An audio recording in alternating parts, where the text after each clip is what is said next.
If you saw the show last night, you know we told you about a survey indicating the vast majority of Canadians are concerned about their financial situation. Well, tonight, a new study takes a different angle on finances, looking at newcomers and money. Mohammed Kara is Associate Vice President with TD, which conducted this survey, and we're happy to have him with us tonight. Good evening. Good evening. Happy to be here. So you found that, in fact, new Canadians are really struggling with finances once they get to this country. We have found that. We've learned that, while newcomers to Canada arrive with super strong motivation, entrepreneurial ambition, they often face so many challenges navigating our financial system. Our research shows that in Atlantic Canada, especially, 2/3 of newcomers say it's been difficult to manage their finances since arriving, highest rate across the country.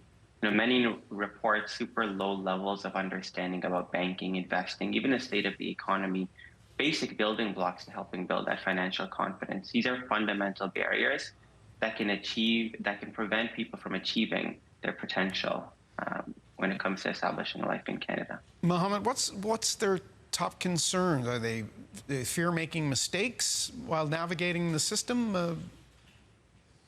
Honestly, it's access to information. It's access to clear, culturally relevant, and timely financial education. And again, this is an issue we saw nationwide. I want to touch on a couple of points that are specific to Atlantic Canada, where 48% of newcomers say they actually have little to no understanding of the Canadian banking system. Almost 60% say the same about information relating to investing. These are the highest figures nationally.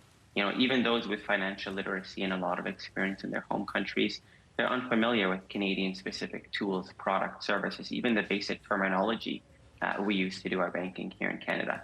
So it's not a lack of ambition, it's not a lack of education or ability, it's really the lack of access to what I mentioned as clear, culturally relevant, and timely financial education. So what needs to change?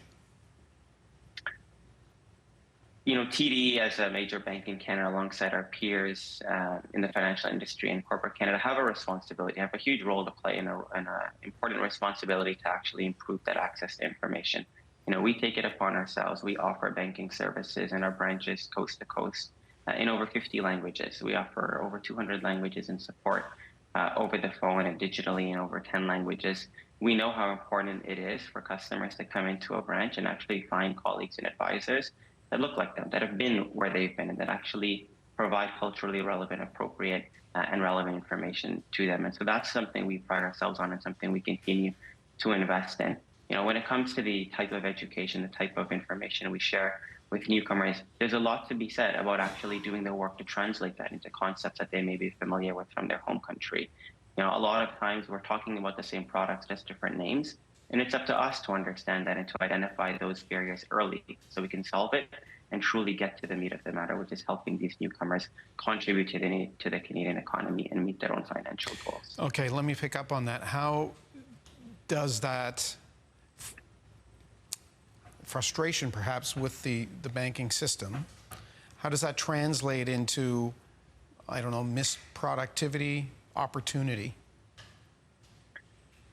So, one example here is we know how strong the entrepreneurial spirit is among newcomers. We know that almost half of them exhibit a desire to start a business early on in their tenure in Canada, and not having access to the right tools and the education to actually get started early on the right foot will put them at a disadvantage when it comes to realizing those entrepreneurial ambitions. And when you look at, again, this example of running small businesses, that's to the detriment of the Canadian economy as a whole, if we're not able to foster these entrepreneurial ambitions and capabilities of these newcomers in a way that benefits Canadians across the country.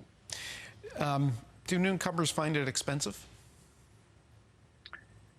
I think cost of living is a concern for Canadians across the board. And obviously, with newcomers coming from different economic situations, there's different things that they may find challenging when they come to Canada. If you think about things like inflation, they may be coming from countries with higher inflation to countries to Canada, which typically has a more stable regime. But they may be used to, on the inverse side, higher interest rates for their savings account. So a lot of this is also, comes down to the level of education, the way you can kind of connect some of the concepts and some of the economic norms in Canada to what they may be used to in their home country. Is there a greater issue at play here? We don't teach financial literacy in schools for the most part. It's not something that people necessarily grow up learning. They learn at the hand of their parents, or maybe they fumble their way through it. There's a huge opportunity to improve access to financial education, not just for newcomers, but for Canadians that have been here, that are established here as well. And we do, we play a large role in helping improve that access, and we want to do more. We encourage our peers in the financial system and corporate Canada overall to do more. A couple of examples, we recognize the fact that newcomers are increasingly doing research on Canada and on their, other countries as well, prior to even arriving. And so we've partnered with a company called Canada Visa that is basically a Wikipedia for immigrants, and has not only news, but resources, tools, calculators, things like that, that can actually help them understand what it'll take to establish a life in Canada. And so we partner with them to make financial literacy material, different formats, articles, webinars available. Over half of that audience isn't actually in Canada yet. And so we're reaching these populations before they even arrive. Within the country, our partnerships on things like Money Matters with ABC Life Literacy, these are really meant to augment, but specifically focus on financial literacy, financial education. And again, not just for newcomers, but for all Canadians. Well, certainly something to think about, Mohammed Kar. Thank you for your time with TD tonight. We appreciate it. Thank you very much for having me. We'll take a break. We'll be back with more of your local news.